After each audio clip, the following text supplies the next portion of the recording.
Sejarah besar untuk Ethereum berhasil ditorehkan hari ini.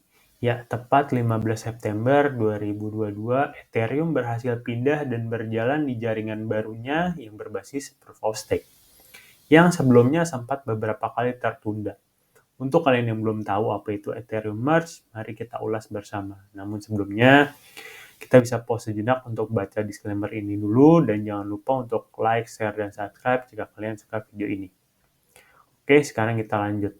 Nah, ini adalah tampilan singkat ya, perpindahan atau the merge itu sendiri. Jadi yang awalnya Proof of Work di tahun 2020 itu diciptakanlah Beacon Chain. Nah, Beacon Chain ini berbasis Proof of Stake, jadi sempat berjalan itu beriringan namun tidak dalam satu jaringan. Nah, setelah Proof of Work itu berjalan dan diputuskan the merge hari ini, nah, disitulah Beacon Chain dan Proof of Work digabungkan dan sekarang Ethereum berjalan di jaringan Proof of Stake. Nah, yang di dalamnya, yang memang sebelumnya juga ada di Proof of Work, Ethereum itu memiliki transaksi, apps, kontrak, dan balance. Nah, nanti akan dipecah oleh sharding ya. Jadi ini adalah overview singkat the merge itu sendiri. Nah, untuk yang pertama, merge itu adalah atau yang sebelumnya kita kenal Ethereum 2.0 diperkenalkan seperti itu adalah transisi dari protokol konsensus yang tadinya Proof of Work, yang tadi sudah kita jelaskan gambarnya, ke protokol konsensus Proof of Stake yang dijalankan oleh Ethereum.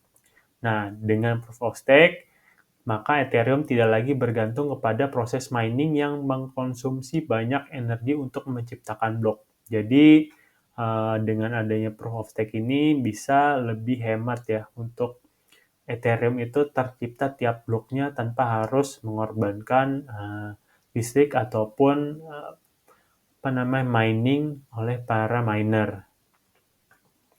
Setelah itu, penerbitan ETH baru juga akan diperkirakan turun sekitar 90% ya. Dan lebih dari jutaan Ethereum akan dikunci selama berbulan-bulan pada fase sebelumnya, yaitu sebelum the merge ini.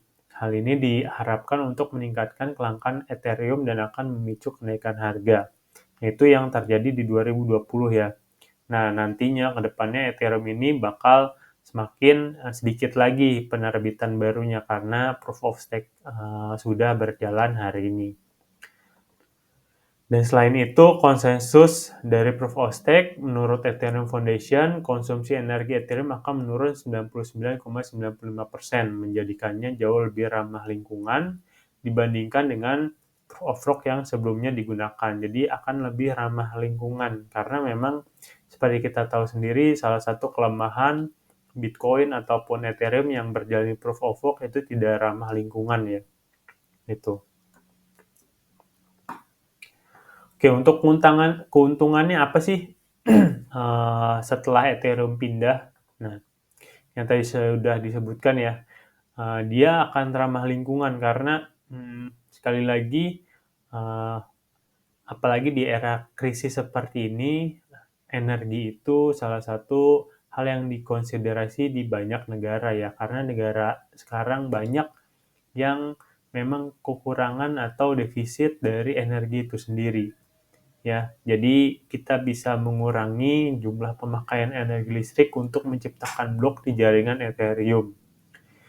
Tenaga listrik yang jauh lebih rendah dan secara signifikan mengurangi emisi karbon, itulah keuntungan pertama yang paling besar kita rasakan setelah pindah ke Proof of Stake. Dan yang kedua adalah staking. Nah, karena sudah beralih ke Proof of Stake, maka Ethereum sekarang bisa di staking ya. Jadi, para user atau pengguna bisa melakukan staking. Blockchain dengan sistem Proof of Stake dapat melibatkan penggunanya untuk melakukan staking agar mendapatkan penghasilan pasif. Jadi, kalau kalian mau passive income, sekarang kalian bisa melakukan staking di Ethereum karena jaringannya sudah berubah.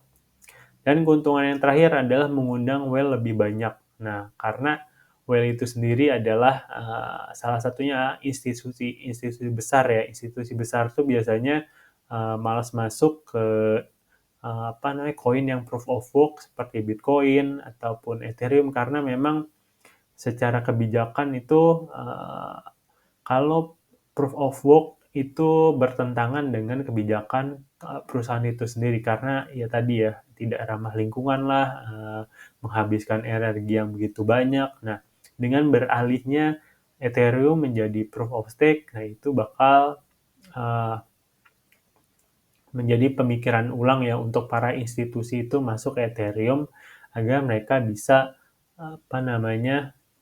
memperkenalkan kepada para investornya dan membuat Ethereum ini lebih diminati gitu. Jadi mungkin itu aja penjelasan The Merge yang bisa kita sampaikan. Jangan lupa juga untuk kalau kalian mau belajar bareng tentang cryptocurrency, kita ada Telegram dan private Discord yang bisa kalian kunjungi dan join di sana agar kita bisa cuan bersama ya. Thank you yang udah nonton, thank you semuanya.